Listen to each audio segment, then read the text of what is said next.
Good evening. Welcome to the August 11th Village Board meeting. We'll begin with the pledge.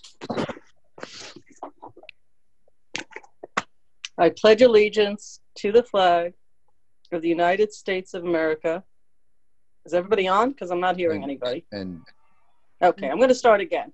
I pledge allegiance to the flag of the United States of America and to the republic for which it stands, one nation, under God, indivisible, with liberty and justice for all.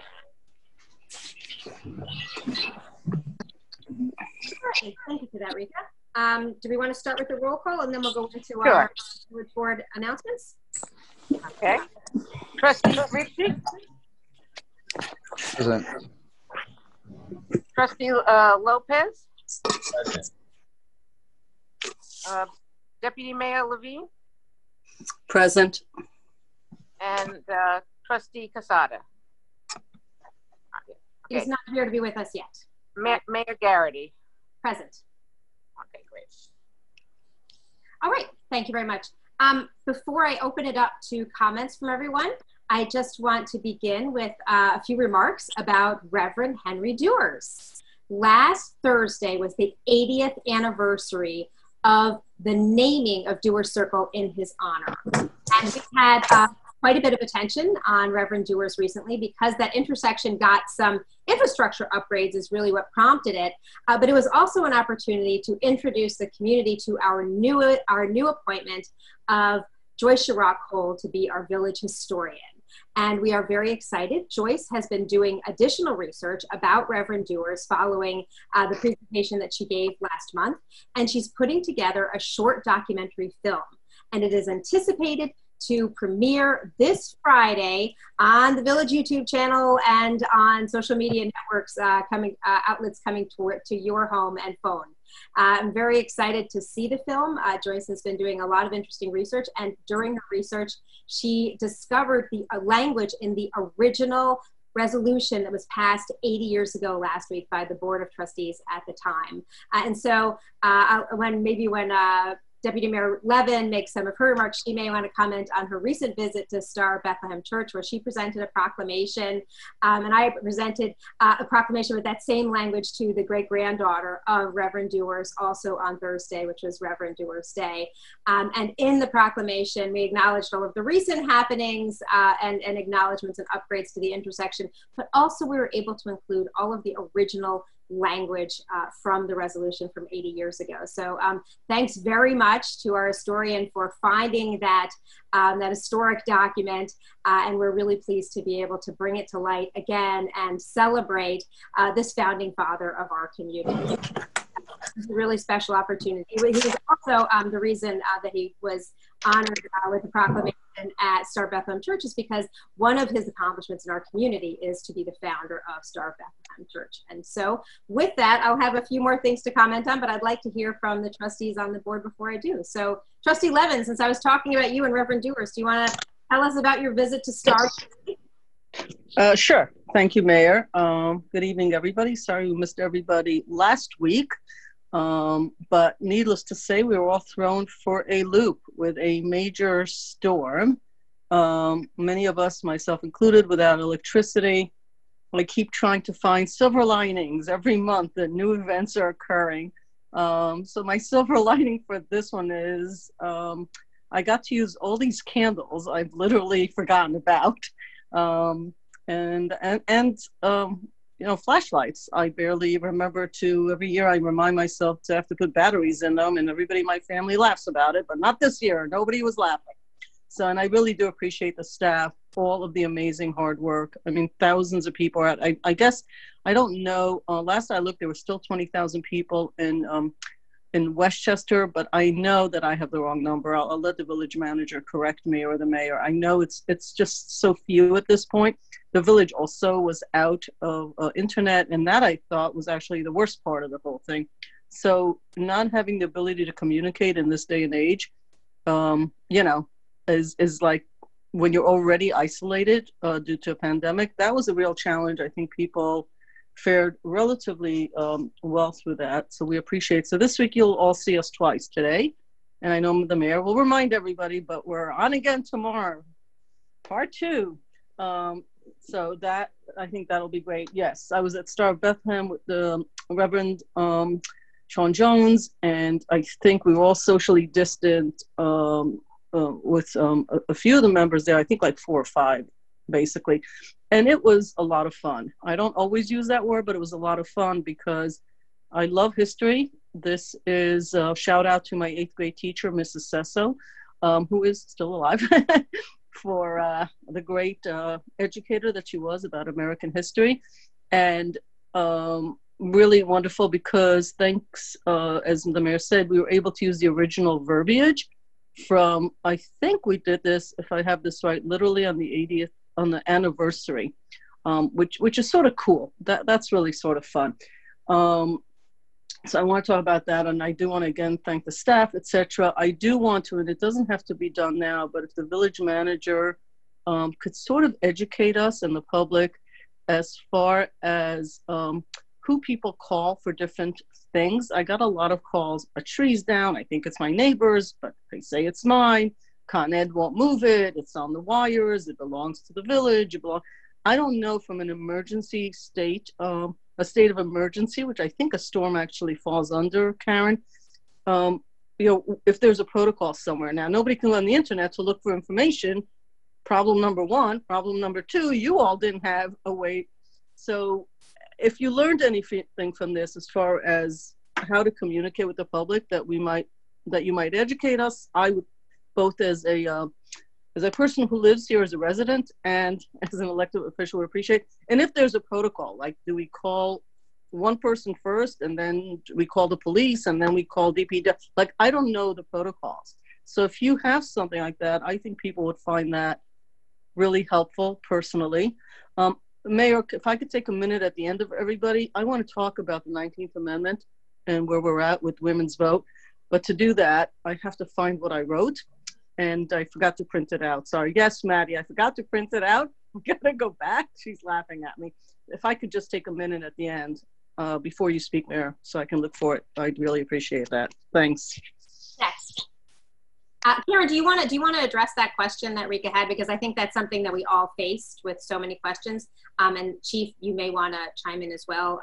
I know we're all probably going to talk about the last very challenging week for residents.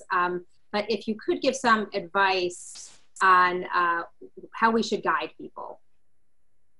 So for immediate emergencies, obviously emergencies 911, police department, a tree down becomes, and this is actually something that we're dealing with county-wide, it becomes a little bit of a challenge across the board because depending on what wires it's touching and who owns those wires, it becomes an issue. So certainly if a tree falls down on power lines, the utility company, Con Ed, needs to be notified, power needs to be shut off. So it is a bit of a process. I would say that in calling the police department, will because that's 24/7, we'll do the best to, and then we're coordinated internally too. So once the call's made, we'll do our best to coordinate with the utilities too.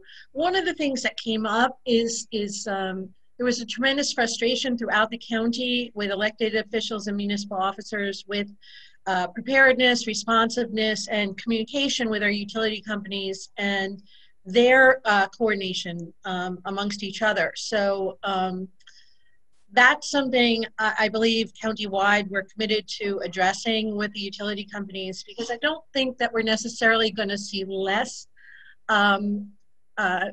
You know, unfortunately, we're probably going to see more storms and severity of storms, and we want to make sure we're better prepared, that the responsiveness is better, but also the communication is better too. And so again, we'll be working on that too and streamlining that. I'm going to turn it to the chief now to see what he wants to add, but we're going to be having a follow-up meeting in a couple of weeks with our emergency response staff at the village level, looking at things and putting in those protocols and making sure that we're consistently getting information out through a variety of different platforms so that if we are without power, somebody gets, you know, we're able to communicate as best we can. Chief, you want to add anything? Yeah, in terms of who to call, it really is a time when we ask people to rely back on sort of common sense in terms of what they're seeing. If your power is out, call Con Ed. If there's a tree down on your property, you call a tree service. Unfortunately, the issue that we found right now is that a lot of these agencies are non-responsive. Con Edison, because it's an electronic submission, people are frustrated. People want to hear a human being on the other end. And the default, because we're here at all hours of the day and night, is to call us. We're proud to be that for people here, and we're glad to take your calls and we'll hear your voice. But if you want to report your power outage, you have to tell it to Con Ed. The other thing we've dealt with in large part this week is people calling here because they feel like calling us will expedite that process. It doesn't. We don't have the ability to put one person over another in terms of calling the police 30 times won't get your power turned on more than somebody who didn't call the police. So if your power's out, you call Con Ed. We had a liaison here all week that worked with us. That liaison worked with Lieutenant Slater in large part to coordinate the efforts of where those trucks are going. Generally, the strategy is to try and put on the most people in the shortest period of time. So, for instance, yesterday we knew that our biggest outage was on Hamilton Avenue. It affected 81 units, not necessarily houses. Many of those are multifamilies, and each one is considered a meter, so it's to each a different unit. So 81 units are turned on. If you have 81 people or one person, they're going to go to the 81 first. Questions about who takes down trees. The only time that anyone other than a private tree company is taking down a tree is if it's closing a roadway, in which case Con Ed will usually cut the portion that's on the road itself. DPW or Town Highway will help with those things. But that is the only time that the village takes down a tree. But for the other exception being if a tree is within the right-of-way, generally considered between the sidewalk and the curb of the street, that may be village property depending on where you live. Other than those rare exceptions, which are fairly infrequent throughout our community, generally the tree is the property of the homeowner and must be removed. So if your tree is all the way in your yard and falls down and blocks a road, Con Ed will typically cut off the top part that's blocking the roadway as part of their cut and clear operation, but after that it's on the homeowner. So I'm not aware, I know that we had some emails going around this week, I'm not aware of any government program from any level that provides relief for people in those areas, but if there are, maybe it's not a police issue, so I may just not be aware of it. But that's pretty much what we've got. If something's on fire, call us. We'll dispatch the fire department. If there's a crime, call us. Glad to hear from people all hours of the day and night, but if your power is out, call Con Ed. So I do want to add to that. So even in telling you what the protocol is confusing. And again, if you may experience a runaround if your tree on your property falls onto a power line. And that's one of the biggest complaints we heard is Con Ed shifting to the village, shifting to the phone companies. So those are really the things that we're working on because, you know, there are different protocols for different things, but when you're without power and you can't reach anybody on the phone, it becomes enormously frustrating. So we'll do our best on our end to sort of coordinate and push that out. But that is something that I think across the county and probably other places too, is that communication is confusing, and collectively we all have to do better at that. Thank you. I think I imagine some of my colleagues want to make some comments. Oh, did you hear that really loud motorcycle outside of my window? Sorry about that. I don't have air conditioning, so I hear the outdoors all the time. I imagine my colleagues, other trustees on the board, would like to make some remarks, but when we circle back, I know this is not the last comments that we'll have about the storm response, because it was certainly a major part of our lives this last week. Who else would like to speak? I just would like to touch on the tree issue. Naturally, if it's on wires, we don't call a contractor and have them touch that. That's usually up to the village and or Con Ed to how that proceeds.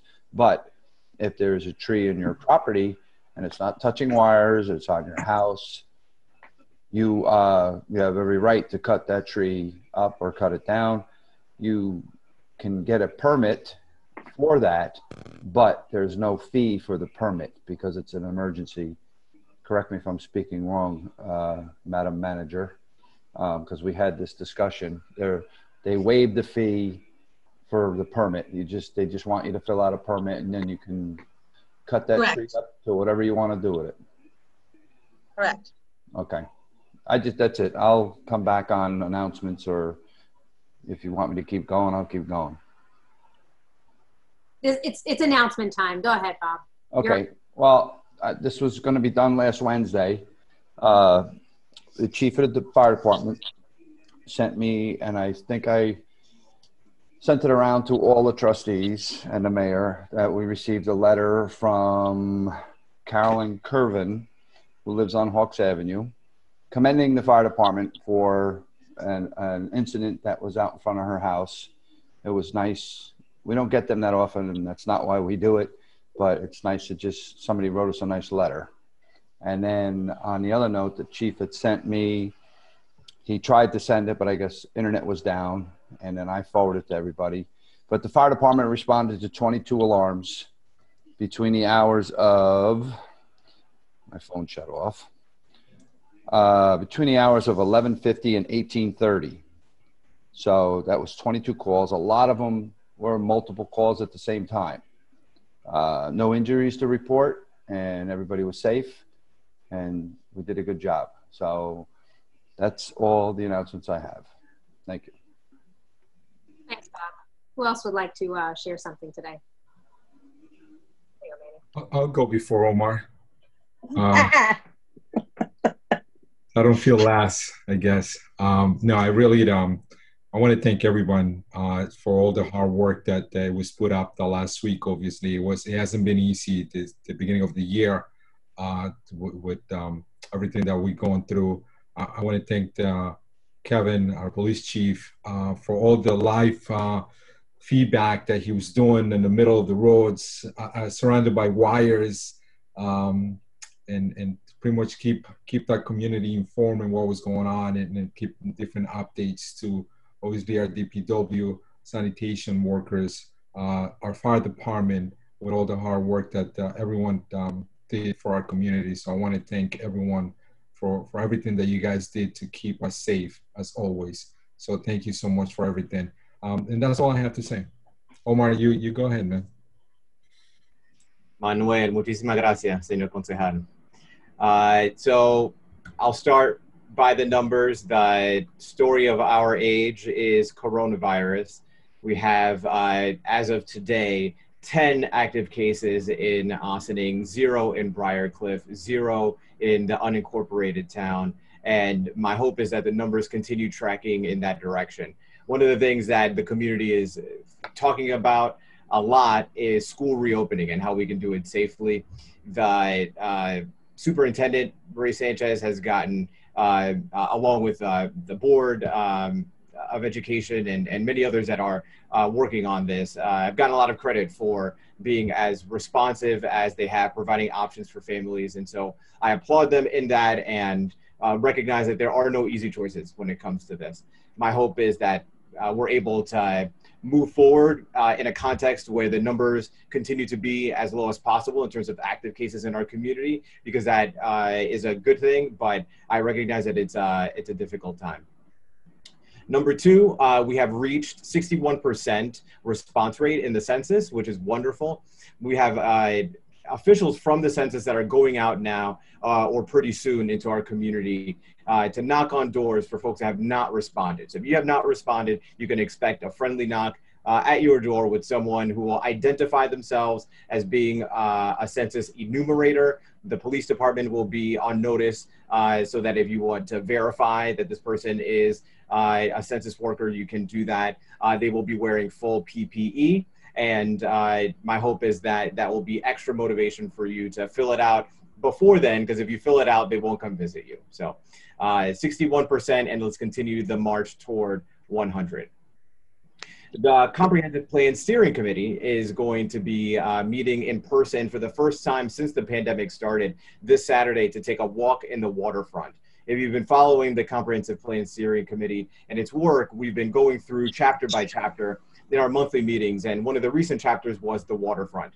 And so, you know, sitting on Zoom, looking at PowerPoints, having discussions can only really get you so far. Going there in person and seeing what is actually going on, and the community that we're able then to have with each other by seeing each other in person Of course, wearing masks and being appropriately distanced, I think will go a long way to helping us think about even more possibilities for what's possible in the waterfront. So that's very exciting. We'll be walking downtown in the future. We'll be hoping to take some more of these field trips. And depending, again, on how the community spread looks like and kind of what's going on, our hope is that we're able to invite members of the public out for those as well.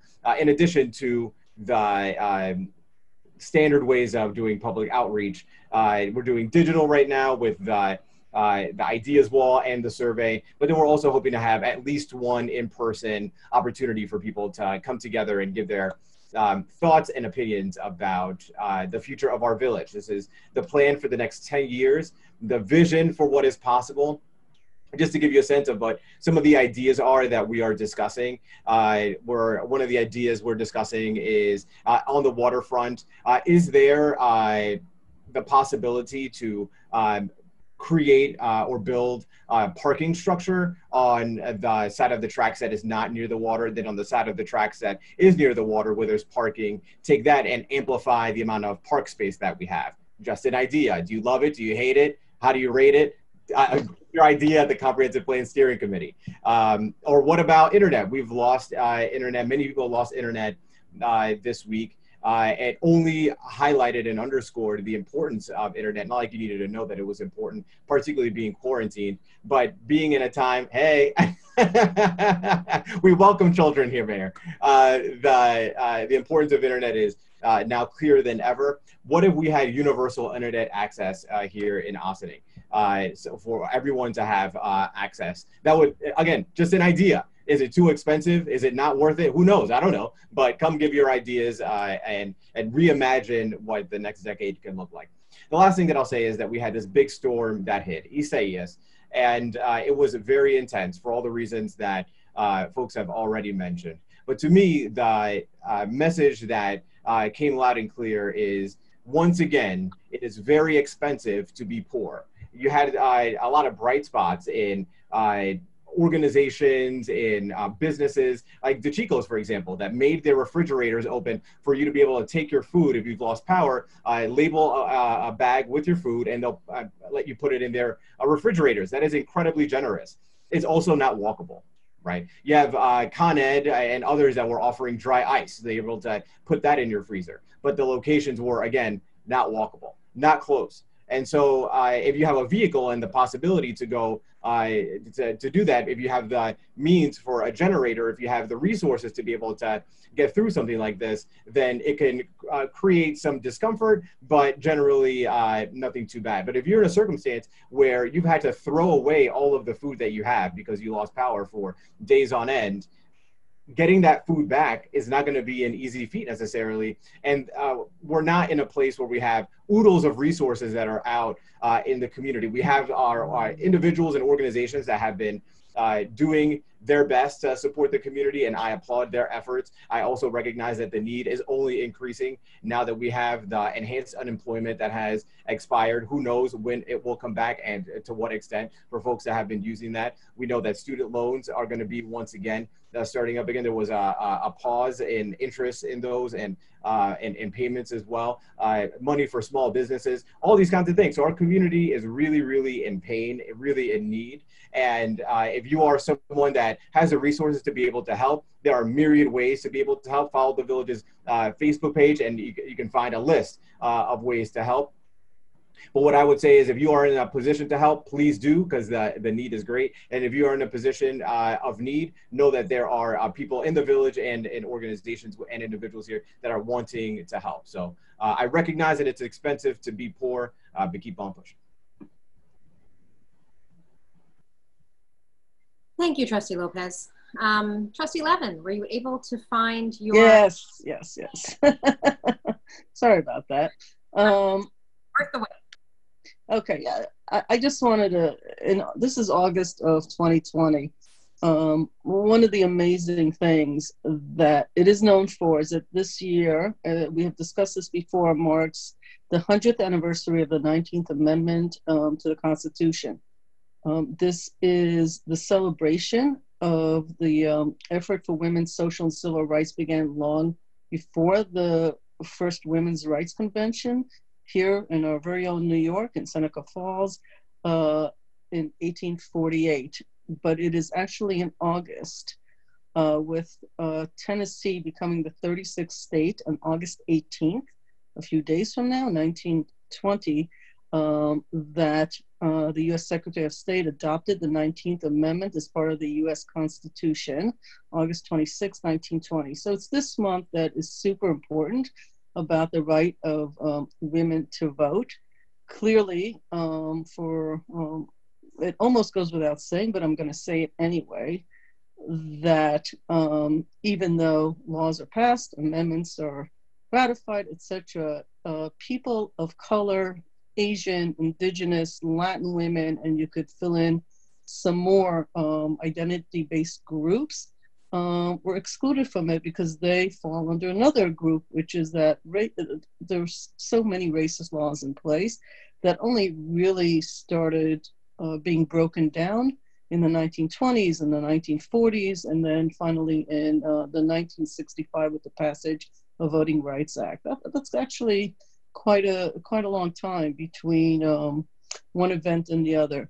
For me, as I think about the 19th Amendment, the really interesting part of it is I wonder at the local level, even on this board that you're all looking at, how many of us would have been elected if the only people voting was a very specific group of men, if it weren't for women or minorities, etc. So it's not just how important the vote is, but it's how important it is that it is available to every group in this country without exception and without difficulty and with equal access to voting. Women being, for the most part, just north of 50% of the population is a pretty large minority group, frankly. So as a woman and a mother of two daughters, this particular amendment, even when I studied this in middle school, has always really spoken very loudly for me. It is also interesting to me that in this time in our history, there are lots of groups that are doing pieces on the different minority groups. There is an entire section, because I'm Jewish, I get lots of information from Jewish organizations because I sign up for it. I'm interested in various issues. And there are all these things about the different groups, whether it's African American, it's African American women. There's a Chinese American group that talks about Chinese women and their influence. I just encourage everyone, which is why I bring it up today, from an education point of view, to spend a few weeks, a couple of weeks in celebration of this, to learn about what different groups are saying about themselves and their own history within this very specific 19th amendment and the effect it's had on people's life and the involvement of various groups, and then America at large, right? So just wanted to sort of give a little shout out, given that this particular board, I think, is quite diverse, and it sort of made me think about how we got to where we got and how we might influence others to do the same when they're able to run for office, and how important it is to make sure that everybody has access to voting. So thank you for giving me a couple of minutes here, Mayor, to let me sort of bring this to people's attention. I'm so glad. Was somebody else going to chime in there? Did I just hear another voice? Oh, I'm so glad you did, Rika. And it's fitting that just hours ago today, learned that we have the first woman of color who is being nominated to run for vice president of a major party in our country. And it's exciting on every level. So thank you so much for giving us a little mini history lesson. We're doing a good job at learning our local and national history in these village board meetings. Maybe that means we'll make better choices going forward if we learn from all these inspiring people who did great things. I just wanted to touch on a couple of the items that really have already been brought up this evening, and give a huge, huge shout out to our staff. The emergency management team in Ossining is, it's people on these meetings, and it's many people that you don't see. It's almost every department has a role to play in emergency management. The people, it's actually our village manager who is the the head of emergency management. She's the one who signs the orders if there's going to be a state of emergency and oversees the coordination of all of the resources. On the ground, especially when dealing with Con Ed, it's the police department that is there with the cut and clear and restoration crews. And that's why Chief Sylvester is such a trusted source in providing us with the video updates on a daily basis of what's going on with Con Ed on that day. And let me just tell you, we sit on these calls with Con Ed and listen to alphabetically every single municipal government saying what their needs are, what's wrong, what's miserable. We are in such better shape. And part of it's just fewer trees fell. Poor Newcastle, they had dozens and dozens and dozens still this weekend of streets, roadways that still were not open. And we were getting, you know, our final two biggest outages taken care of. Part of that is, well, we may have not have started off as badly in this storm as some folks. Part of that is when they come here to Ossining, our staff knows how to help these crews work as efficiently as possible. I listened to mayors from other communities and I've read some of their communications, and I realized their staff just they don't understand how to do this as well as ours do. So thank you very much, Chief Sylvester, Lieutenant Slater. I saw Dennis Traditti was out there for Public Works. Everybody who was out there for hours and hours in the last week addressing the needs of the Ossining residents, particularly when it came to power. The communications of our communications company, Optimum, Altice is the parent company now, was severely lacking. While we were all incredibly frustrated by the power outage that lasted way too long, took too long to get a response, it was an inadequate response, the communication was very much lacking with Con Ed. Compared to the communication with Altice Optimum, Con Ed was like a well-oiled machine.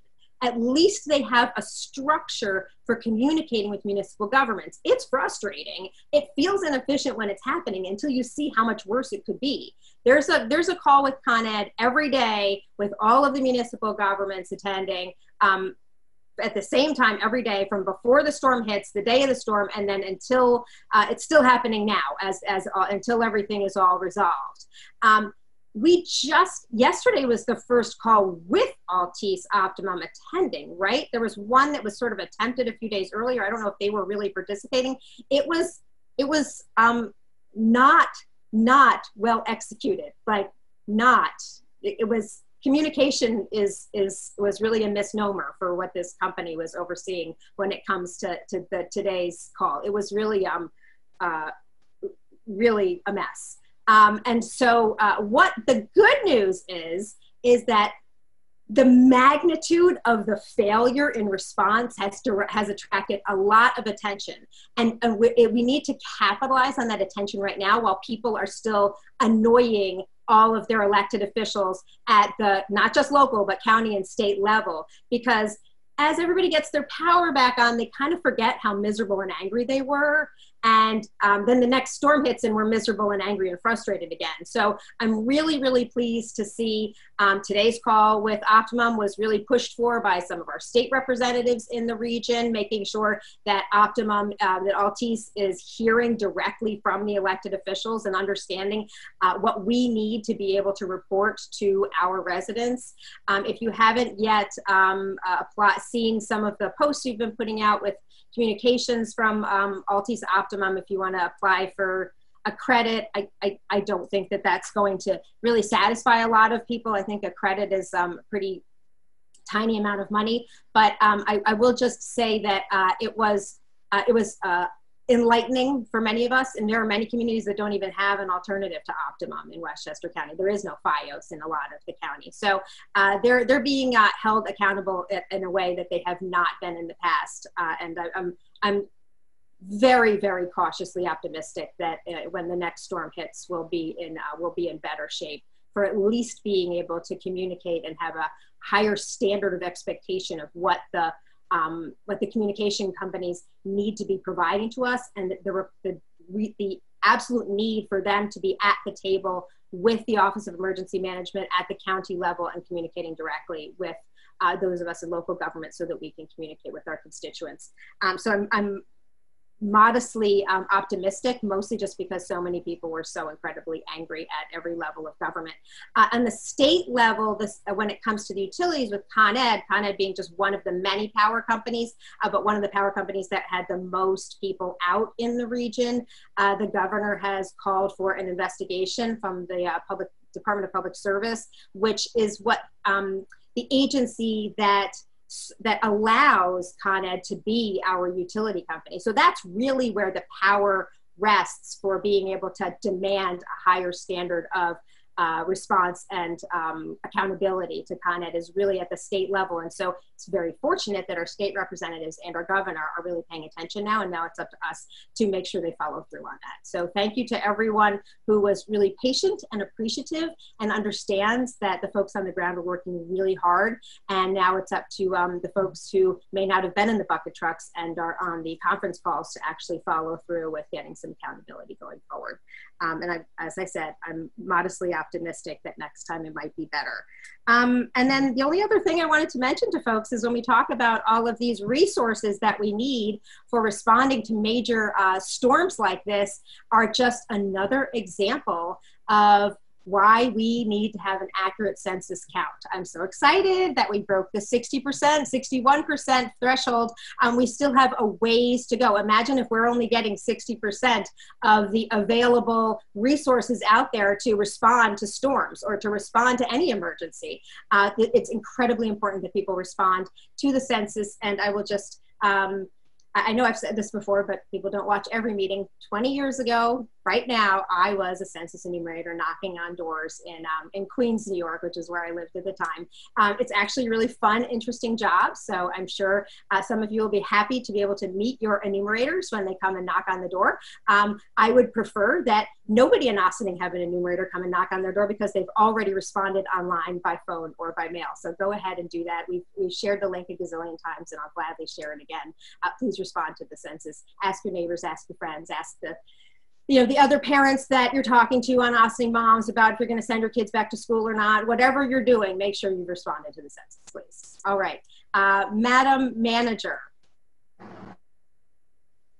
Thank you, Mayor. Thank you, Board. Good evening, everybody. Trustee Levin, thank you so much for enlightening us on the 19th Amendment.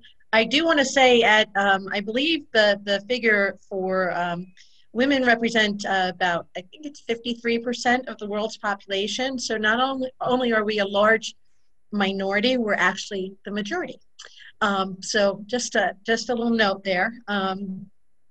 But as we've mentioned tonight several times, the storm has kept us really, really busy. We had some outages with internet that did compromise our ability to communicate with people, but we are addressing those issues going forward. Again, not only are we on calls with Con Ed every day, we're on calls with the Office of Emergency Management for Westchester County.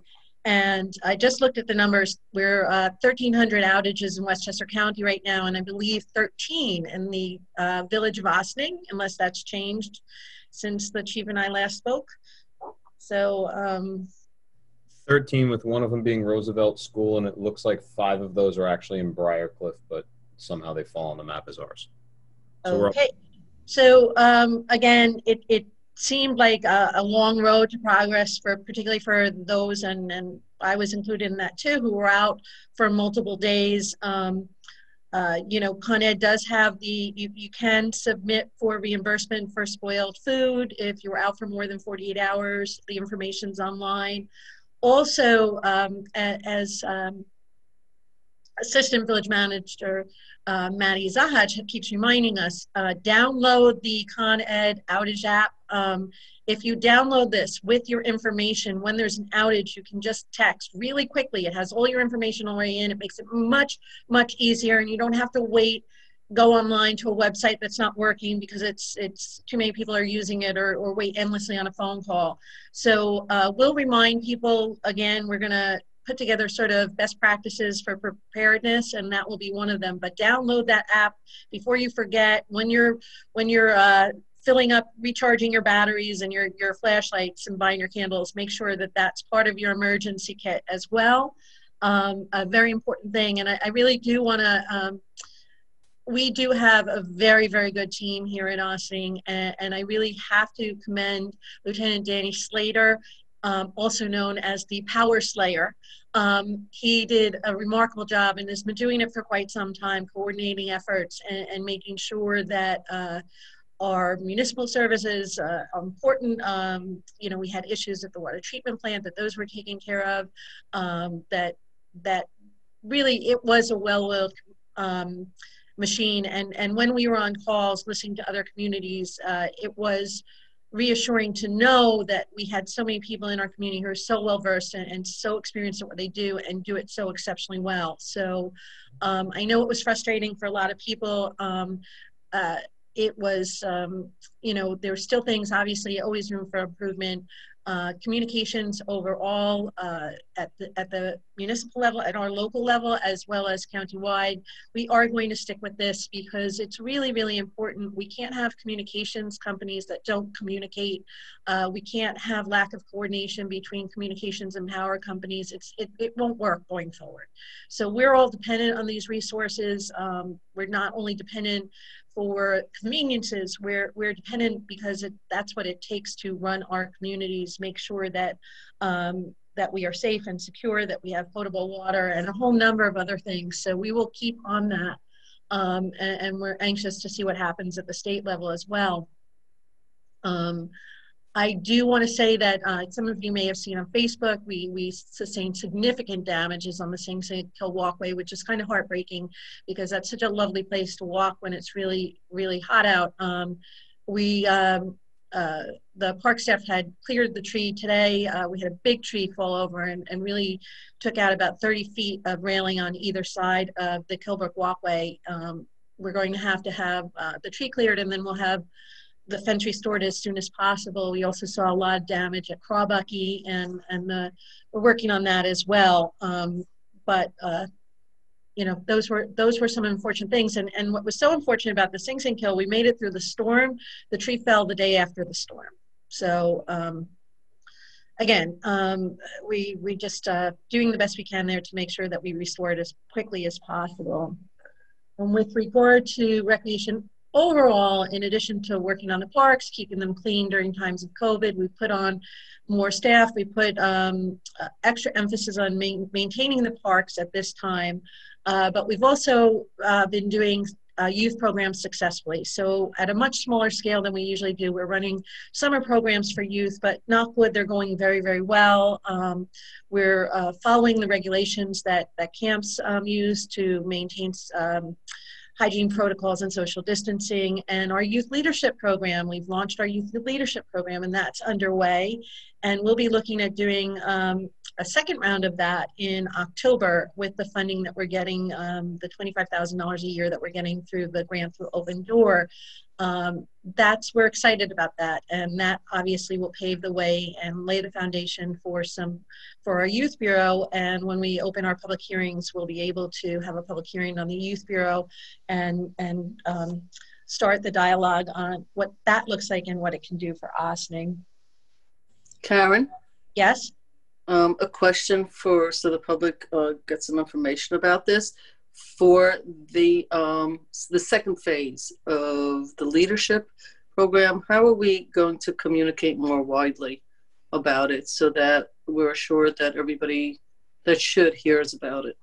We're going to promote it widely and have open enrollment for it's middle school and high school cohorts. There's 2 cohorts, so it'll be open to middle school students and high school students, and we will be pushing that out widely to make sure that we are providing those opportunities. Obviously, there's limited number of children that or students that can participate, but we will be pushing that out community-wide so that people will have access and information about those programs. And what if you don't go to public school? What about all the kids in our community that aren't in public school? Do they not qualify?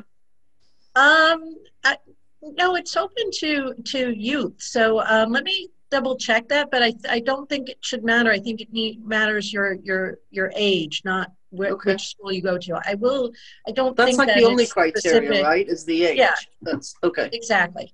So I don't think there's not a public school requirement that I'm aware of. But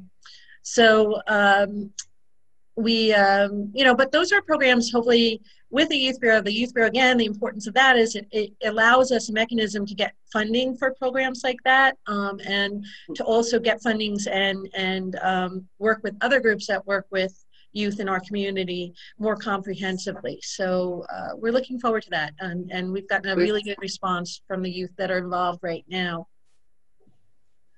We've done, this week, paving was done at basketball courts and the skate park at Snowden Park. We'll be moving on to do some scoping at Betts Park for basketball courts there, and some improvements there. We're getting ready to, we're preparing specs for a round of CDBG funding, Community Development Block Grant funding that we got for the rec center. So the town and village, we're granted money for the rec center. The town will get money for renovations to the kitchen as part of the senior nutrition program. And we'll also be doing work on HVAC system and roof and a few other things. The village got a $250,000 matching grant for that. That's a 50% matching grant that we'll be matching. We're moving forward with the Broad Avenue multimodal project. Thank you, Assistant Village Manager, on that. That was, again, with a $150,000 grant from Sandy Galiff. And also, we got a really good response to our parking study RFP, 11 responses, and we're going through them now. Wow. Maddie, do you want to add some? Because you've really been spearheading that project. And again, the response was we got really, really great responses. Sure, thank you. Good evening, everybody. Yes, so we got 11 responses, some from folks that we know and many from folks that we don't know, which is exciting. Of particular importance to me was because we're getting state grant funding through the CFA application, we needed to be particularly mindful of reaching out to female and minority-owned businesses. And I was very, very happy to see many of the folks that we contacted actually did end up submitting, which is a great feather in our cap. So, we've been Manager DeTore, as well as the chief, Paul Fraioli, and Jaime Martinez. We've been sort of reviewing all the applications as a team, and we are looking forward to setting up a couple of interviews in the coming weeks so we can get started. And then, so the parking study, along with the work, do you want to add anything, Maddie, too, about work we're doing on the metering systems, since you had some good meetings today on that too? Sure. On what may be the hottest day of the summer, we actually did a meter walk with one of the companies today. We're still gathering some baseline information in our proposals. So they're basically mapping out where they're going to propose placing meters so that we can do another return on investment. So we're still playing with the numbers. We want to make sure that it makes sense and that we're doing this thoughtfully. But we also are looking forward to moving ahead perhaps sooner than the meters with a new permitting system. So I'm still working out the details of that and hope to be sharing that with the Board of Trustees within the next month or so. And special thank you again to the Chief and to Clerk Donnelly for working so hard with me on that. We know how important it is to our community to be able to do this kind of stuff remotely, particularly in this current climate. And so we are excited to be able to move that project forward as well. Thank you for that. So parking is just one element that's really important to ensuring the vitality of our community, ensuring strong economic growth, and it's going to be a linchpin part of the comprehensive planning process as well. So again, we've done studies in the past. We have a lot of good information. What we're doing is building on the resources that we have, the knowledge that we have, and putting together, this will be part of a comprehensive effort that will address the things that we want to see addressed in Auditing that we have established in our first comprehensive plan, and now as we're doing the update too, want to continue to build upon. And that, so all of these things, parking, metering, contribute to our ability to attract the type of businesses we want to see here, to make sure that our businesses can thrive because there's easy access to make sure residents can live comfortably. So as we look to do this, we'll be really demonstrating how this will work together to lay the groundwork for moving forward as we continue in the planning process. So with that, thank you all, and I will turn it over to... Before the chief comes out, there's a lot of things to talk about, but there are a couple of things that you brought up, Karen, that I just wanted to touch on. And I'm realizing we haven't even started with item A yet in the meeting. It's been more than a week since we've gotten to talk to each other, and so much has happened. We obviously have a lot to hear and share. And we are meeting again tomorrow night, and it's going to be a pretty dense agenda of a lot of conversations. So I think our announcements tomorrow night will probably be much more brief than they are tonight. But the Sing Sing Kill, I just wanted to point out, while it's really disappointing that we don't have the walkway anymore, that was a huge infrastructure project. And the walkway was sort of a bonus when Paul was planning it. He realized, hey, you know, it's beautiful down here. This could be a public walkway. Actually is a sanitary sewer line that is encased in concrete. And 6 years ago, if that tree had fallen, there would have been sewage pouring down the kill into the Hudson River. And that didn't hain because it did not. Did this We lost our walkway, but we saved our sewage. And that actually is a very substantial save. So that is the silver lining, ironically. That's a big deal. And thanks for the update on Snowden. I'm glad Bets is up next. And we probably will hear more about that tomorrow, because one of the things in that hefty, dense agenda is from report from the Rec Advisory Board, and Rika, I know, has worked closely with them. We're really looking forward to hearing their assessment of things. I want to say, Karen, I'm looking forward to hearing more about where we're going with the Youth Bureau and with our ever strengthening relationship with the school district, which, as Trustee Lopez brought up, is in a really unusual moment. And as a parent of 2 school children, I look at things from a parent's view as well as the mayor's view. It's quite an interesting year for everybody to have to figure out new things, and it's the perfect year for us to have the Youth Bureau coming up, and it does open up the door for more funding sources. And the circumstances of this crazy world where we're trying to educate people with fewer people in a given room creates more opportunities for us to partner with the school district. And I'm so glad to hear that is moving forward well. Maddie, the one thing I wanted to ask when you do the interviews for the folks with the parking study, and I know you've got so many parking things going on. So what we're talking about, the parking study that's going to look at parking and transit in a more holistic way, not the parking meters, not the infrastructure upgrades that are happening, but the actual parking study that you got the 11 responses to. You're going to be doing some interviews. If you could circulate when those interviews are scheduled, and maybe a trustee or I, or up to 2 of us could attend to, I assume that these will be virtual, at least for some folks. Maybe we can attend that, and that would just help us stay in the loop and understand it, because that's a pretty important undertaking. We have such a myriad of challenges with parking and transit. So I'm excited that is actually moving forward. Absolutely. Happy to. With that, Chief Sylvester, what have you been up to this week? Are we skipping over Stuart? I did. Thank you for that. Thank you for that, Chief. I had you on the mind. Go ahead. Stuart, my mistake. Thank you, Mayor. Good evening, members of the board. Just a few announcements. The travel advisory from the governor was changed today slightly. The states of Hawaii, South Dakota, and the Virgin Islands are now on the travel advisory list. And the states of Alaska, New Mexico, Ohio, Rhode Island, and Washington State have been taken off of the travel advisory list.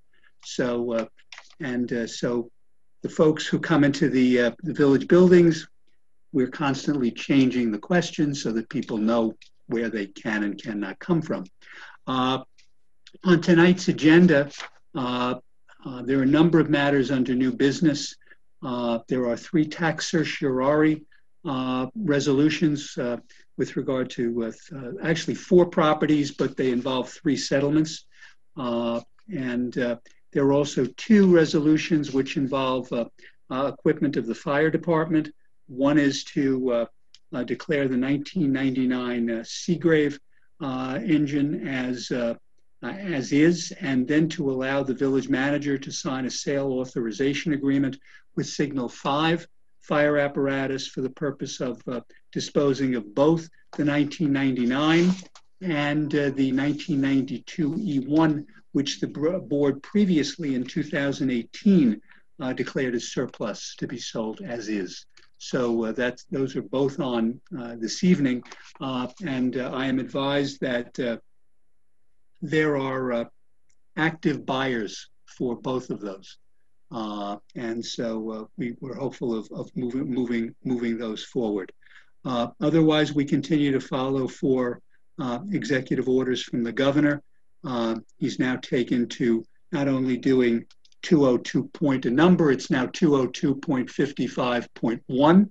So we're continuing to do that. As the board is aware, many of the suspensions that were put into effect have been extended through the 4th of September as of right now. That is not universal, so that if there are certain things which were previously overturned or changed, those have not been suddenly reactivated, but we are currently on a September 4th date with regard to most of the changes with regard to the executive orders. The frequency of the orders has diminished. There was an executive order declaring a state of emergency with regard to weather-related damage by the governor. That was, I believe, Executive Order 206. And the village is continuing on a weekly basis to extend the continued local emergency order as relates to sidewalk cafes. And that is continuing. The current declaration of a local state of emergency expires on the 17th of August. And assuming that the governor's state of emergency continues with regard to the pandemic, that state of emergency would be continued in the village as well for another 30 days. Thank you, everyone. Thank you, Stuart. Chief, now it's yours. Can't leave my friends out. Good evening, Madam Mayor, members of the board. Been a busy couple of weeks for the police department. I'm going to start backwards and I'll work up to the storm. Bunch of things that people should know about. Going back just about 2 weeks now, a quick acknowledgement. We had the sentencing phase for Andrew Knight, who had pled guilty to manslaughter in the killing of Gregory Jackson. So he's been sentenced and shipped off to state prison. Just wanted to make a quick acknowledgement of Detectives Hadjislayanos and Chavez, who did a fantastic job in investigating that and bringing that to an efficient closure while doing their best to offer an ounce of comfort to the family. So I had the unfortunate opportunity to have to be present for that. And I can tell you that while many times in the news you watch a sentencing and it seems as if things are over, I can tell you from my continued communication with the Jackson Martinez families, this is not over, and our community is left with a hole in it. You know, something not to be forgotten, the value of life and the impact that this has, not only on the family that's lost someone, but also on the neighborhood and those that were close to Gregory. Our officers have been patrolling parks heavily. We've assigned extra details there for Friday, Saturday, and Sunday nights. Actually Thursday, Friday, Saturday, Sunday nights to address large crowds in the parks and ensure people are social distancing. I've walked many of those nights myself with those officers with a primary focus on Engle Park because that's where the largest crowds tend to be. People are generally understanding of why we're there. They're more than cooperative, but nonetheless, it's hot outside, and particularly once the power goes out, people need to get out of their homes. So doing our best to help people get by in a difficult time, and we're patrolling the parks heavily. Last week, we had made a referral to the alcoholic beverage control people at New York State, the State Liquor Authority, regarding an incident that occurred at the Atlantic Bar on Croton Avenue. The SLA, thankfully, with the help of our Axon body-worn cameras, was able to revoke or suspend the license of that premise. So that's one premise we've taken down so far for violations of executive orders relating to social distancing. I can tell you that I believe that a second one may be coming, as we've made another referral of another place, but we're waiting to hear back from the SLA on that. On a little bit of a brighter note, this week we had the distinct honor of providing a something of a neighborhood parade for Gio Toribio, who's not just a friend, but a bit of a mascot for not just the police department, but the whole community. Gio, at 8 years old, headed in for his 10th surgery, a significant one. And while I know that he is not a fan of watching village board meetings, it should still be acknowledged that he's a tough little kid, and we're really fond of him, even better than organizing a community parade for him to give him a little bit of hope as he went into surgery. Really proud that on Sunday night we could offer an escort to bring him home from the Children's Hospital in order to get him back to his own comfortable surroundings, and glad to see that he's doing well. I wasn't able to participate in the escort, but he FaceTimed me afterwards. He was a little bit beat up, but he's a tough guy, and I'm honored to have this position and be able to call him a friend. So looking forward to Gio recovering from all this and getting to bring him down here and hang out a little bit more once that's better. This morning, we had, yesterday rather, the district attorney announced an indictment of Robert McCallion. This was from March. We had a stabbing in the Avalon complex. At the time, we had charged assault in the first degree. Oftentimes, because we have to do further investigation in order to secure sufficient evidence to charge higher crimes. That was presented to a grand jury, and yesterday that grand jury handed back a 14-count indictment, including attempted murder in the second degree as a hate crime, and also 2 counts of assault in the first degree as a hate crime, both very, very significant. We're proud of the good work of, again, Detectives Chavez and Hagestilianos. I believe that was Sergeant Oliveira and his squad, then Officer Castanis prior to his promotion working that scene, and Officer Dubray. Good work by those folks to be able to secure the evidence for this. A lot of times there's questions about how serious we take a crime in terms of when we're willing to call something a hate crime. There is a very, very heavy burden and a difficult task of proving someone's state of mind when they commit a crime like that in order to secure a hate crime charge. In this case, through diligent efforts, those officers were able to do that. So that's going to move forward with the district attorney's office and through the court system. But I'm glad for the efforts of both the DA's office and our investigators to bring that to that stage. And storms. We are down to, I've got my outage map open here. I refresh it every 30 seconds just to see where we're at. And the town has 7 and we have 13. But like I said, 6 of those are either schools or people not actually in Ossining, at least in terms of the village numbers. Lieutenant Dan Slater, what to say about Lieutenant Dan Slater? You know, a lot of people may not know him because he's been here for so long in an administrative position for such a long period of time. He was promoted to lieutenant within my first couple of years here, so he's been upstairs for quite a long time, but a cop's cop, and a person who I can tell you came here while the power was out in his own home, and really puts everything he's got into this. You know, from time to time you come across somebody in this department, and well, first you take everybody in this department and you ask everything of them. But from time to time, you come across somebody who has a real knack for something and a passion for something so strongly that they really can deliver and provide service to the community. And while it takes a long time to chop up a tree, to depower a line, to restring power lines, this man has been here day and night, skipped family functions and everything, and it didn't matter that his power was out. He was here. On Sunday, I asked him to stay home and be with his family, and by the time I got to work in the morning, he was already here.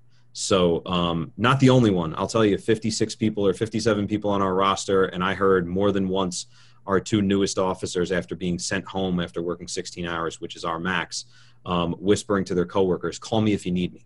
Because number 1, they're worried about each other and making sure that everybody has an opportunity to go home to their family. But number 2, they're worried that people want to get their power back on. And a significant amount of our staff came here while their homes were out, and they could have been home spending efforts on getting their own stuff together, and instead they chose to be here. Police officers, support staff, clerks, parking enforcement people, everybody chips in. So a great team effort, something I'm proud of. That said, there are still a handful of people in our town and village that don't have power tonight, and for that I feel guilty. So we will be out bright and early tomorrow morning chasing down Con Ed trucks and making sure that our last few people, we're glad that they're sharing with other communities, and there are large numbers in other places, but I live and work here, and this is my responsibility. So we'll be at it first thing tomorrow morning to make sure we can wrap this up. And hopefully then I can stop playing on Facebook for a couple of days and get some work done. Thanks. Chief, you mentioned Lieutenant Slater, and I think the Power, what did you call him? The Power Slayer was the one nickname that I heard today. That's the first time I've heard that. He is the master of disaster. He likes power outages and tornadoes and microbursts and all those things. That is where he's most comfortable. You know, we say Master of disaster, Power Slayer. It's a new one. Power Slater's new one. We'll get that on a T-shirt or a plaque or something. I don't know. We'll hang it on his door. I'll make a sign before we leave here tonight. You know you're doing a good job when you have multiple nicknames that are all really cool. They're usually not flattering in the police department, so it's remarkable to get something as cool as Power Slayer. Yeah. All right. Thank you very much. Madam Clerk. Thank you, Mayor. Organizational announcements. Announcements can be event-related only and shall not be longer than 2 minutes in length. Do we have anyone? There is no one waiting to speak. Thank you. Thank you again. Village Board resolutions. Visitors are accorded 1 4-minute opportunity to address all resolutions. Do we have anybody?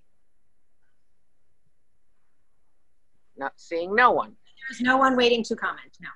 Thank you all. Approval of minutes, July 15th, 2020. Resolved that the Board of Trustees of the Village of Ossining hereby approves the minutes of July 15th, 2020, regular meeting as presented. Do I have a motion? So moved. So moved. Second. Who was the first? Levin second. Richie. Richie. Okay. Any comments? All those in favor? Aye. Opposed? Resolved that the Board of Trustees of the Village of Ossining hereby approve the minutes of the July 22nd, 2020 special meeting as presented. Do I have a motion? So moved. Second. Comments on the board?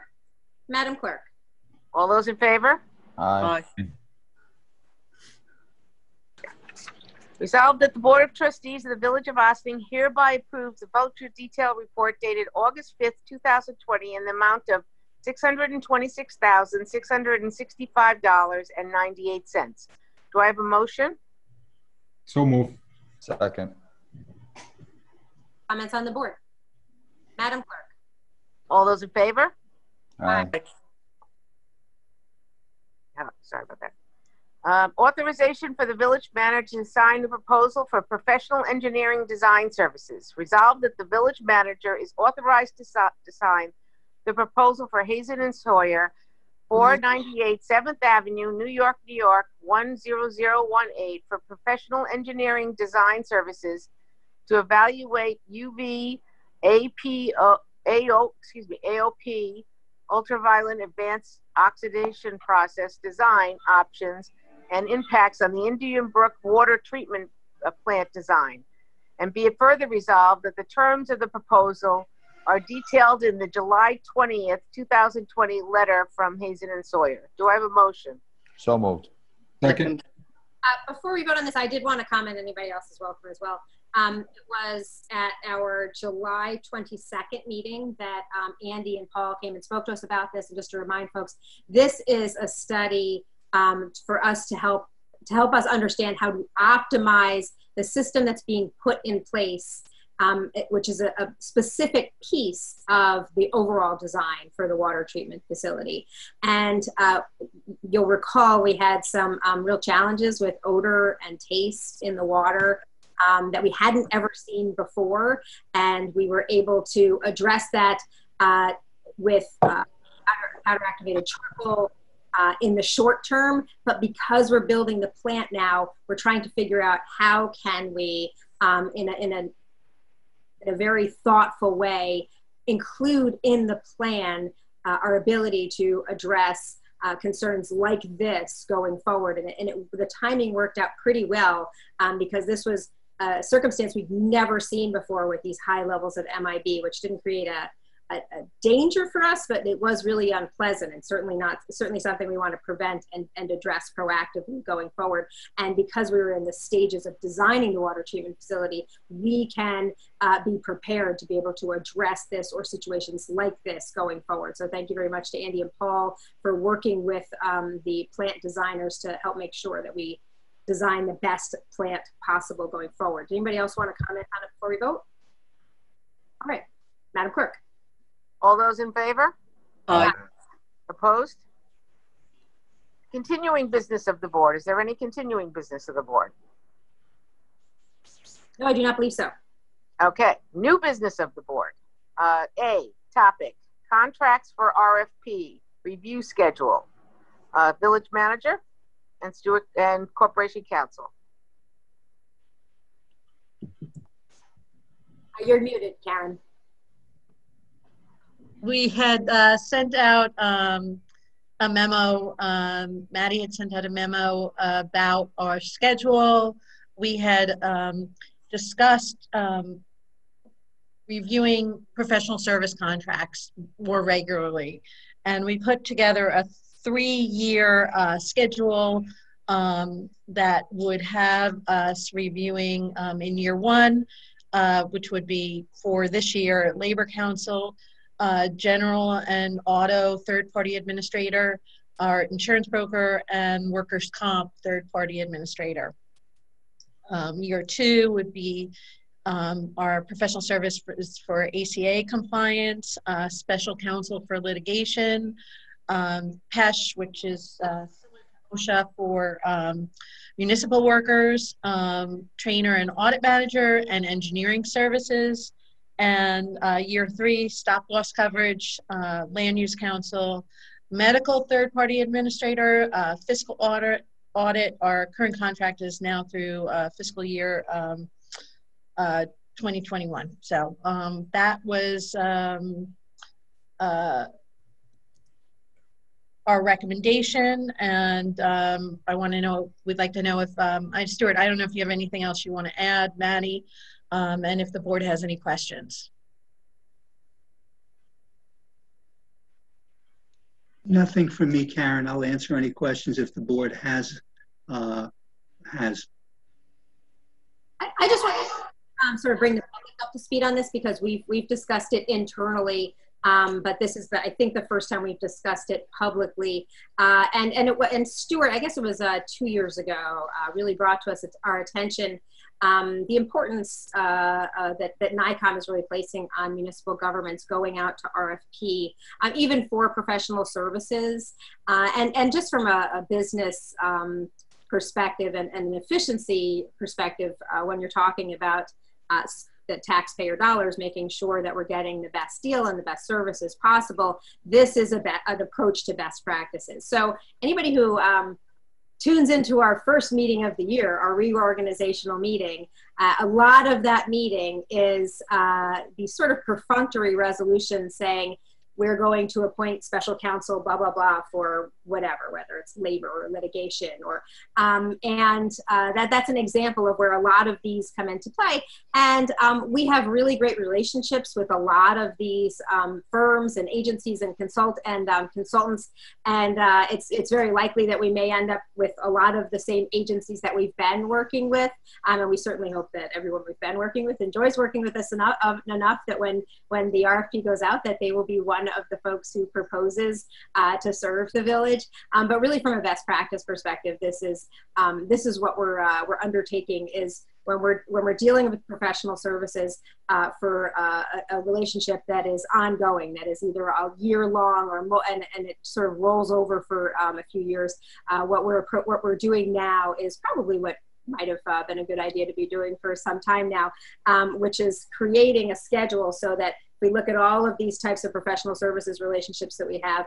The schedule that we're looking at now is taking about 1/3 of them that we'll review this year and put out the RFP, 1/3 for next year, and 1/3 for the year after that. So thank you to our staff for making the recommendations. I'm fine with the way that this is proposed, but I imagine my colleagues may want to comment on either the process or the specifics here.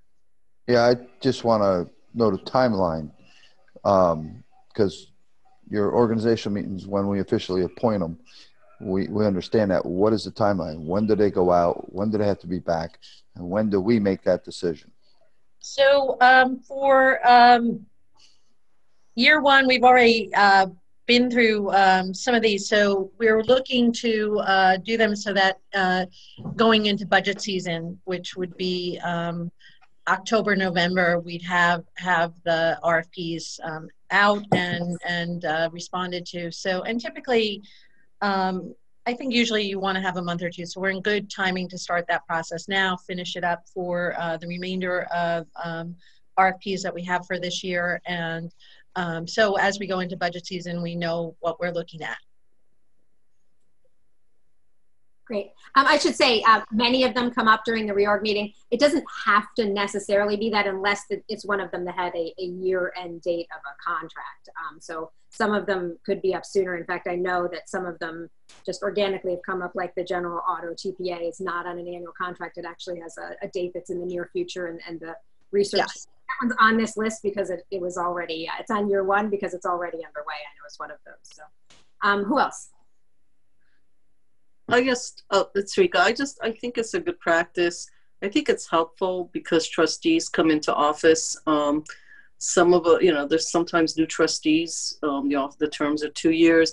It's just helpful to have a policy in place that says, look, this is the things that are coming up during your term. This is the plan of action. We're not mandated in many cases to do these RFPs. I just think we're mandating for ourselves and for the future that people just know what's going on and know when things are coming up.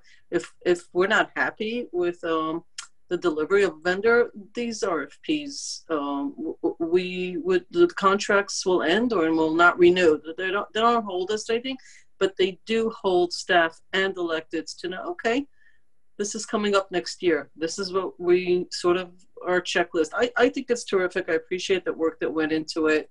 It's also a great lesson in how many vendors and consultants and all of that we work with.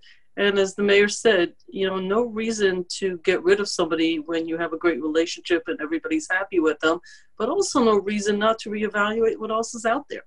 That's all good stuff. I see no downside to this. So I really appreciate the work that went into it. I'm in support of the way this was laid out. I had a few questions, but at this point, really, I think you guys put it a third, and I think they're in the right order and at the right time. So I thank you. It just sounds like a general question in some of these, because some of these are very specific on different topics. Sure, there's times that we go through the budget and we know what we are hoping to get at the end of the year, or at the beginning of next year, I guess, going through that service.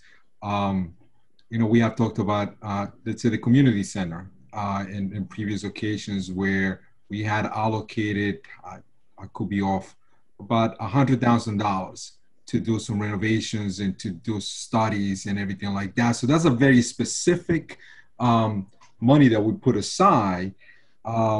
So we know we have it in the budget or as a part of the capital project, let's say. When do we do an RFP for something like that? Because, obviously we know the number, but we don't know the soft cost and what does that look like, and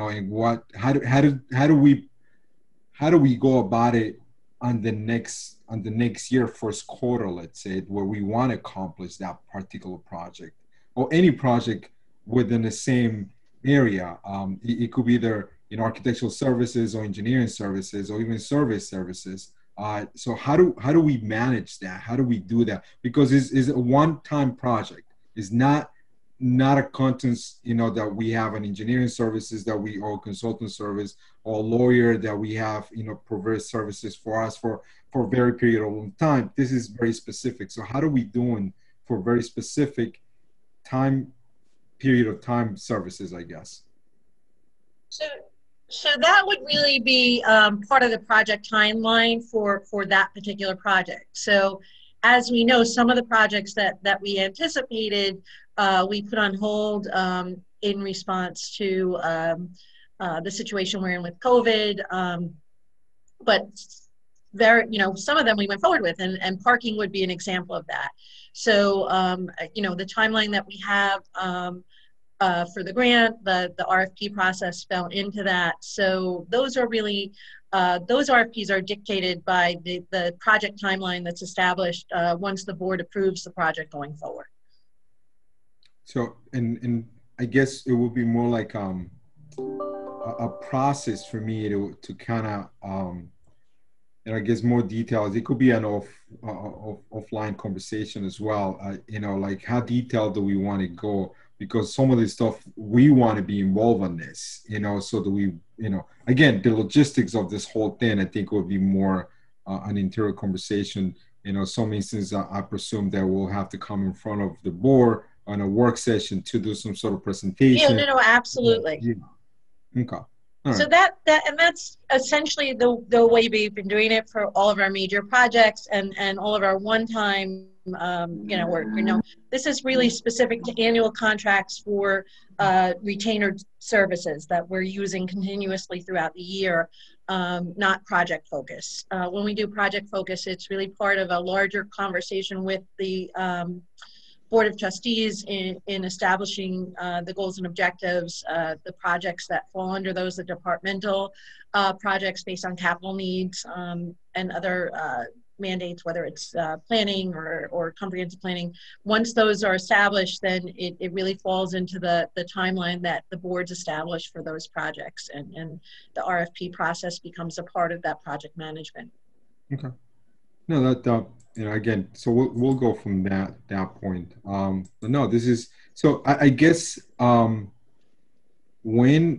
so something that comes that we know that we're gonna be we're doing this like every 2 years or every 3 years. So we'll have that on our website as a part of the bid documents tab that we have in there now.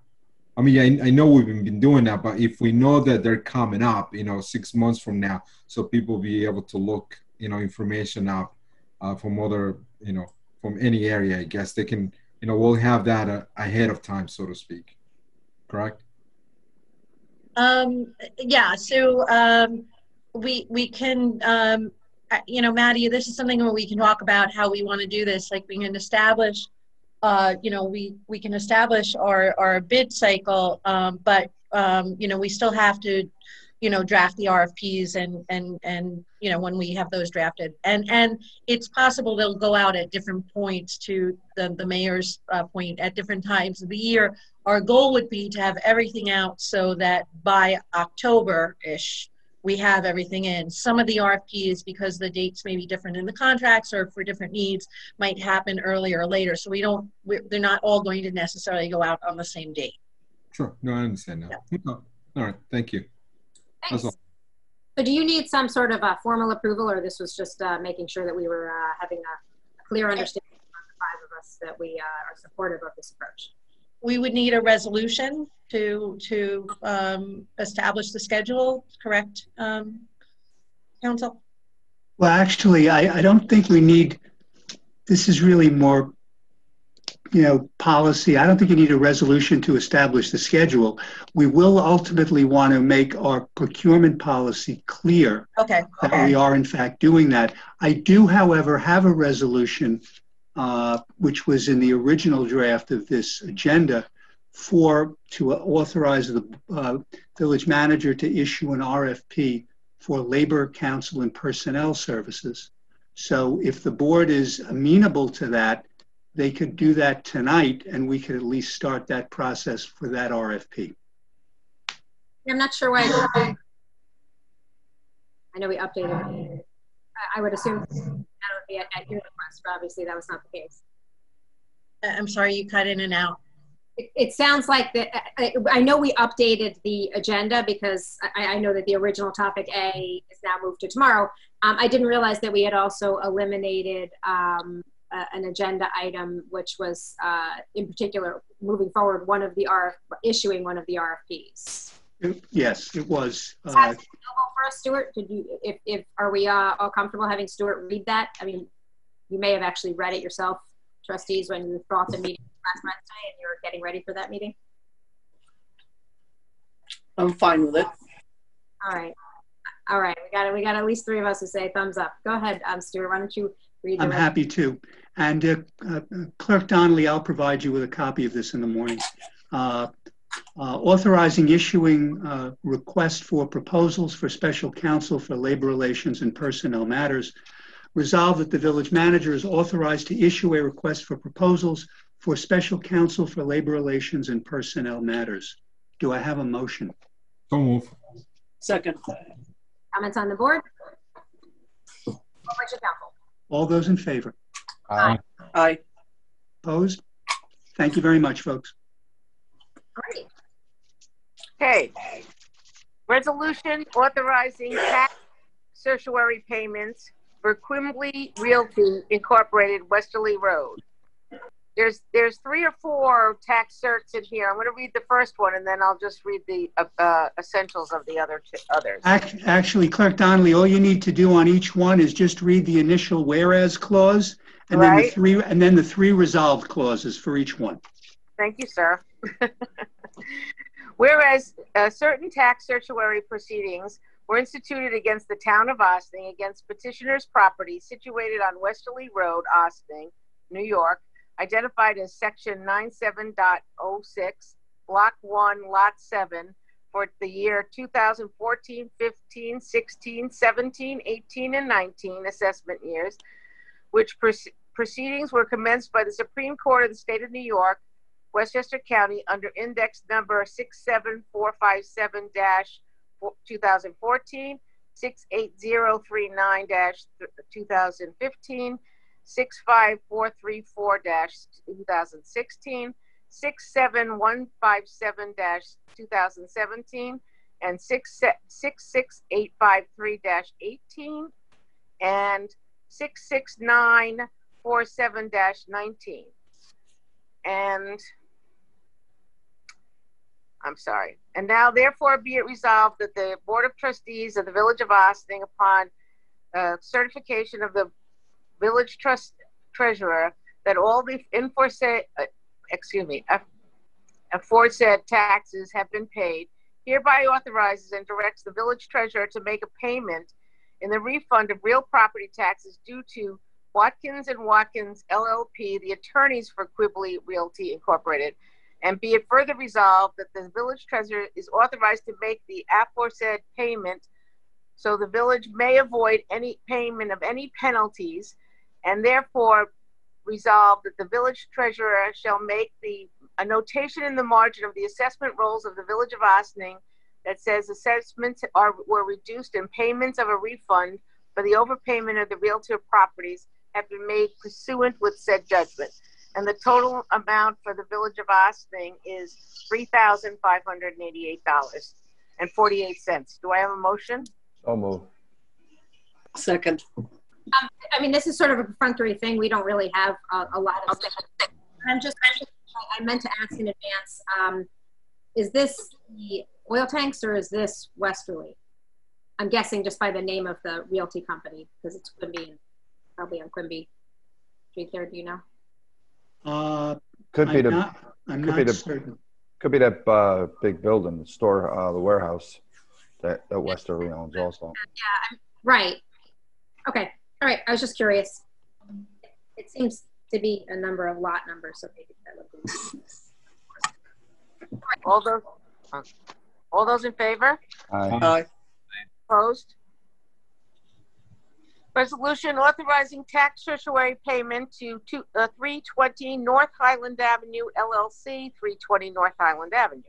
Whereas certain tax certiorari proceedings were instituted against the assessor of the town of Ossining, Board of Assessment Review of the town of Ossining, and the town of Ossining against petitioner's property situated on Westerly Road, Ossining, New York, identified as section 89.7, block 1, lot 16 for the 2016 and 2017 assessment years, which proceedings were commenced with the Supreme Court of the State of New York, Westchester County, under index number 65306, 2016, and 65127 for -2017.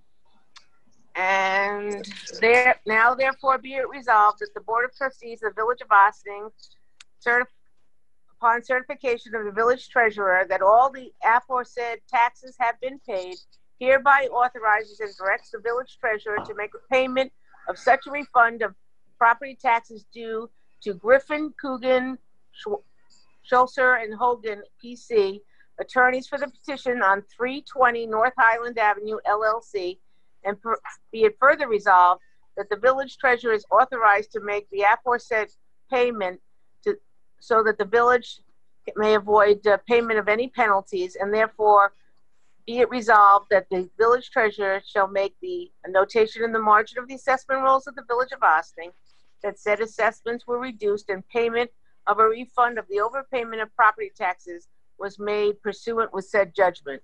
Do I have a the total amount is $813.68. Do I have a motion? So moved. Second. Mayor, if I may, there is a typo in the initial whereas clause. I apologize for that. I will correct that. The property is located 320 North Highland Avenue. And Deputy Clerk Donnelly, I'll provide you with a revision to that. But with that revision, the motion can be considered by the board. Oh, so there's no Westerly Road involved in this one at all? No, that was simply a carryover from the other one. It's 320 North Highland Avenue. Okay, fine. So moved with corrections. Second. Right. Madam Clerk. Do I have a motion? All in favor? Aye. Aye. Opposed? Okay. Resolution authorizing the tax certiorari payment for Sherwood B1 Sherman Townhouses, FKA Eagle Rock Advisors as contract vendee, 7 Sherwood Avenue and 135 Croton Avenue. Whereas certain tax certiorari proceedings were instituted against the Board of Assessment Reviews and the Assessor of the Town of Austin and the Board of Assessment Review against petitioner's property situated at 7 Sherman Avenue and 135 Croton Avenue, Austin, New York, identified by Section 89.16, Block 2, Lots 83 and 88 for 2016, 2017, and 2018 assessment years, which proceedings were commenced in the Supreme Court of the State of New York, Westchester County, under index number 63915-2016, 64569-2017, and 64917-2018. And therefore, be it resolved that the Board of Trustees of the Village of Austin, upon certification from the village treasurer that all aforesaid taxes have been paid, therefore authorizes and directs the village treasurer to make the payment of such refund and real property taxes due to Herman Katz and Julie Wilkies and Clyde LLP, the attorneys for the petitioner, and therefore be it resolved that the village treasurer is authorized to make the aforesaid payment to avoid any payment of any penalties. Resolved that the village treasurer shall make the notion in the margin of the assessment rolls of the Village of Austin for the said assessments were reduced and payment of the refund for the overpayment of property taxes were made in pursuant with said judgment. And the total amount of that is $3,288.40. Do I have a motion? So moved. Second. Comments on the board? Madam Clerk. All in favor? Aye. Aye. Opposed? Thank you very much. Declaring a vehicle as a surplus, authorizing its disposal. Resolved that the Board of Trustees of the Village of Austin declares the following vehicles as surplus equipment and authorizes the vehicle's disposal in accordance with New York State law by sale or otherwise as is. Year 1999, make Seagrave, model Miranda engine 1250 GPM. VIN number 1, F as in Frank, 9028, T as in Tom, 0, S as in Sam, T as in Tom, 2044. Do I have a motion? So moved. Second. Comments on the board? Bob, I'm glad you're here. I actually thought about asking the chief to come, but I realized since this is the very last thing on the agenda, I didn't want him to come when you might be able to help us out. And I guess it has, I'll ask you now, related to both this and the next one. Well, there is a typo as far as the Seagrave is 96 and the E1 is 101. So that's just, they got to be flip-flopped. The 99 Seagrave is engine 96, old engine 96 that you have. And the 92 E1 is the old engine 101. They're backwards. We'll flip that when we get to that resolution, sir. Oh, that's the next resolution. Okay. Oh, okay. So I'm sorry. I was cramming them together when I was asking a question before. Right. I gave you that And your question was? I just that didn't we replace this a little while ago? There was an acknowledgement Stuart made reference to earlier that we had declared something surplus in 2018. So I guess that would be the old engine 9101, which is a 1992 engine. We still have that. And, yes. And which house is, I'm sorry, I can never keep track of which house is which. 101 should be in the other bay at Independent. Okay, so that's Independent was replaced like a year ago, so it's just been sitting there last year for us to do this. Yeah, no, it's been sitting there, so it happens that way. Sometimes they go right away, sometimes they don't, and it just seems like, from what I'm reading here, it looks like this Signal 5 is going to take both of them. So we just wait until we have an interested buyer before we declare them as surplus, and oh, that'd be Stuart's answer. We did have someone previously who was looking to enter into a similar deal with us with Signal 5. That was a while ago with regard to the other vehicle, but Signal 5 has now gotten interested, has received interest for both vehicles, and they have therefore, these agreements were provided to me by Deputy Chief Scarduzio. And I've spoken with Mr. Gibbons from Signal 5, and they have, as I said, folks who are interested in both. I believe that the 92 was already looked at, and there may be a foreign buyer who is actually interested in the vehicle. So that's something that's happening there. So this will allow both of the vehicles to be disposed of. And as mentioned, the 92 vehicle was declared surplus by this board by resolution on September 17th, 2018. I guess anybody who's interested, I guess we can ask more questions offline as far as the process. It's just the fire department operates in a way that I'm just not familiar with. So thank you. I'm fine with moving forward with voting unless anybody else has any questions and comments. Madam. All those in favor? Aye. Aye. Opposed?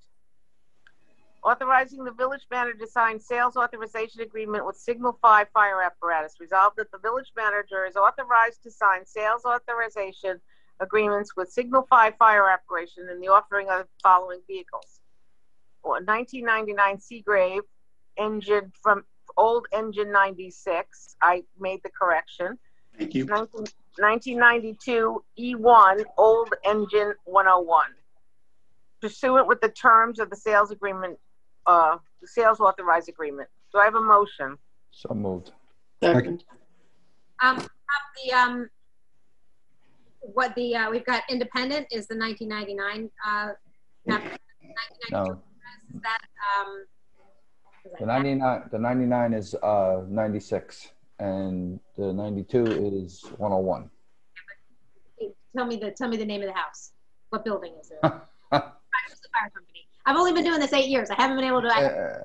Really? Okay. Anyways, the 96 is Ossining Hose up on the north side, and 101 is Independent up on Campbell Road. Yes, sir. All right, Madam Clerk. All those in favor? Aye. Aye. Opposed? Visitor recognition. Visitors shall be accorded 1 3-minute opportunity to address the board on issues not relating to the agenda, but of relevance to the common good of the village. Is there anyone? Actually, Madam Clerk, I do have an additional item for new business, if I may. Right ahead. Thank you. Thank you, Mayor. So I believe I've spoken to all my fellow trustees and the mayor in regards to an issue that was brought out to me a couple of weeks back with this whole pandemic, and previous to this as well. The issue was in regards to the hardship overnight parking here within the village. I spoke briefly with Stuart in regards to some of the alternatives and what does that look like. So one of the issues I guess some members of our community are been having is when they don't have I want to call it the hardship overnight sticker on their vehicle, they're going to be getting tickets. Some of them had made a deal on the past with our court system, and they're making payments. The problem with that is internally we have our policy is where we do not give an overnight hardship tag to people that have pending monetary issues within tickets. If someone owns a ticket, we will not provide any tax to for a particular person. The problem becomes where you don't have a ticket and you don't have a place to park, so you're parking on the streets. So you're constantly getting a ticket. So you're going around and around in a circle.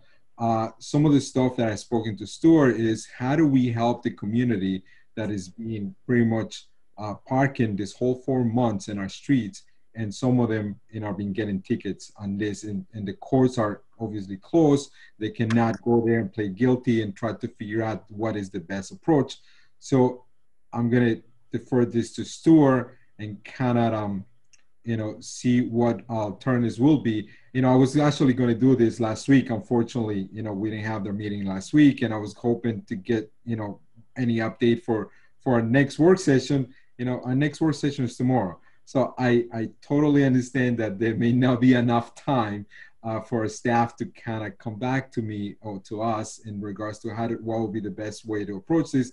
But I'm going to let Stuart explain a little bit more into details and what may be something that we can do on this. Thank you, Trustee Quezada. The current village code provides that no hardship exemption shall be granted to any applicant for any vehicle which has been scofflawed by the New York State Department of Motor Vehicles for unanswered parking summonses, or for which 3 or more unanswered parking summonses issued by the Village of Ossining remain outstanding. And while we are working now with the Legal Aid Society on protocols to start accepting pleas by mail for both vehicle and traffic and parking matters, that will probably take at least another week or so to get into play, and we have people who are still receiving their parking tickets. One possible way, if the board was so inclined and if it was something that would be considered, is that, as I've mentioned before, we do have a continuing suspension of portions of the sidewalk cafe ordinance. There could be and if it's something I would obviously discuss with staff, to put onto that as well a suspension for a stated period of time with regard to this subdivision 4 of section 250-29F, so that if someone wanted to apply, they could get it even if they were scofflawed. And again, that's a matter for board discussion as to if you think that's worthwhile. If you do go in that direction, I would say that you have it as a date certain where it ends, not when the declared state of emergency ends, because we don't know when that actually will be. But that is one option at this point because of the emergency situation. I understand. Sounds to me, from my understanding from talking to Trustee Quezada, is that this goes beyond just what's happening with the pandemic in the courts right now. And it actually speaks to something that Trustee Lopez was talking about before. Like, when you're poor, everything is harder, and it's harder. It's poor people's problems when you're struggling to pay. If you accumulate a bunch of parking tickets, then you get yourself into a hole. And if you're somebody who's gotten yourself into a hole and then you go to the courts and the courts say, okay, we'll put you on a payment plan and you will eventually be able to pay off your debt and your parking tickets. But that payment plan, even if you're adhering to the payment plan, until you get to less than 3 that aren't paid for, you're not eligible to get the hardship tag. And you're just going to keep getting tickets because you qualify otherwise for the hardship tag because you don't have someplace else to park your vehicle. So it's this endless cycle of you got yourself in a hole, you made an agreement with the courts to be able to work your way out of the hole, but you're never going to get out of the hole because you aren't going to be able to get a hardship tag because we won't give it to you because you owe too many tickets. Is that, Manny, is that what I'm understanding from you? And so it's not as much directly related to the COVID challenges as this in an example that was brought to Trustee Quesada's attention. It's really it's a systemic problem, and I don't think that our intention is not to make it impossible for somebody to ever dig themselves out of a bad situation.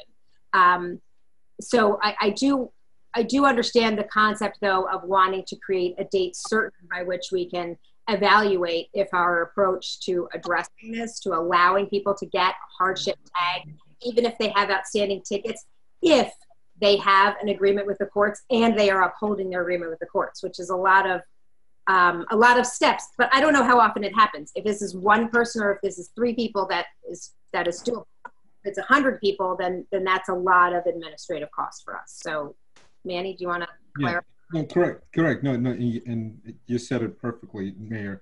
So one of the challenges, I guess, in my next steps, depending on what staff has any recommendations, I know Maddie's been working on a parking study and a parking holistic throughout the village, and I know the clerk's office is kind of working the same way. So my approach will be to kind of work with them and figure it out the best approach to see this as a large. Right now I'm asking to do a temporary fix in a way, I guess, if you want to call it that way, a small patch to help the members that actually haven't even been working, for the past 4 months or 3 months, to kind of help them that way.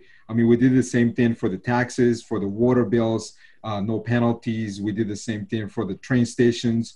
We did the same thing for the parking lots on Main Street. So I'm asking just to help out for a small period of time, but on a large scale, we need to see how do we fix this issue within itself. Is it the internal stuff that we need to do, or is it something that we have to figure it out, as a bigger picture? But I'm hoping that it will be it will be a different conversation. Waiting to happen in the near future as well, and how do we approach this to fix that issue itself. So then what Stuart was suggesting, which would be a temporary suspension of that piece of our current code related to the hardship, that regardless of if you have racked up some unpaid parking tickets to the village, that's not going to obstruct you from being able to get a hardship tag. You can go through the hardship tag application process and be granted a hardship tag application.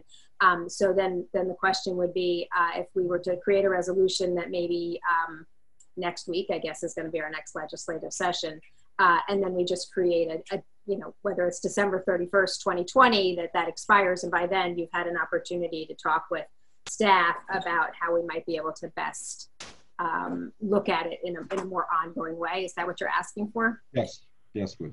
I just want to make sure I understand. It seems to me that the objective here is to make sure that scofflaws aren't then taking more advantage of the system, and then that is a real issue of people being perpetually in a hole because things escalate. Is it really, is it a matter of just relooking at the code and revising it in a way that Mayor, I think you said this, that would allow people who are on a payment plan, who are as compliant in a payment plan, to not, to be eligible for hardship parking? Is it more complicated than that, or am I missing something? No, you're right. It could be as simple as that, just changing that part of our section, or it could be something. I know Maddie, you had said before that we are looking to the overnight parking, in a bigger picture. So if it's nothing's going to change, if everything's going to stay pretty much the same, then my suggestion will be let's make the changes now, and as long as the people who can prove that they're in a payment plan within a court, or they're making payments towards the tickets, my suggestion will be for them to be able to obtain the overnight parking, so they don't constantly are in a loop, very much. And hardship parking is definitely something that we're looking at in, that was part of the parking RFP. So there may be other things that we're doing longer term, but I'm just wondering, I think the issue is just making sure that people are trying to do the right thing, or are able to do the right thing without digging themselves into a deeper hole. Can I also just make a point? We're using the phrase payment plan. In my experience, when I do the parking calendar, we don't do payment plans. You may have 30 days to pay, but you don't pay over time. Okay. So there is no payment plan. So, I've had people who have had to pay thousands of dollars, but they pay it. We may give them 60 or 90 days to pay. But if they are scofflawed, they have to pay it, because otherwise they have bigger problems. And I just should point out that what's being suggested here is not removing the scofflaw necessarily from the person's, and the big problem is that if you're scofflawed, you can't register your car. So then you're getting tickets for your car not being registered. So you have other issues there. But my point is that we don't do payment plans. You pay it that night, or you pay it perhaps in 30 or 60 days if the court is amenable to some time. But we don't do it that you got to pay $50 here and $100 there. It gets paid, and what we do is we negotiate all the parking tickets that are on a particular night for a particular individual. We don't do it piecemeal. Stuart, help me understand. If you're a scofflaw and the state is not allowing you to register your car, is that a different threshold than we have for 3 tickets that are owed to the village, and therefore you can't get? Because I don't think it makes sense for us to be giving out hardship tags to people who have unregistered vehicles. We can't have vehicles parking on the street that we're allowing. So is there a different threshold that we're suggesting to be? Well, there is a threshold under the vehicle and traffic law, but what happens here is that person does not have an overnight parking tag. They park on the street. They keep getting parking tickets, and then they get scofflawed because of the number of tickets. And then if their registration comes due, they can't register because they have scofflawed. What then happens is they're getting both a parking ticket, and then they're getting a no registration ticket.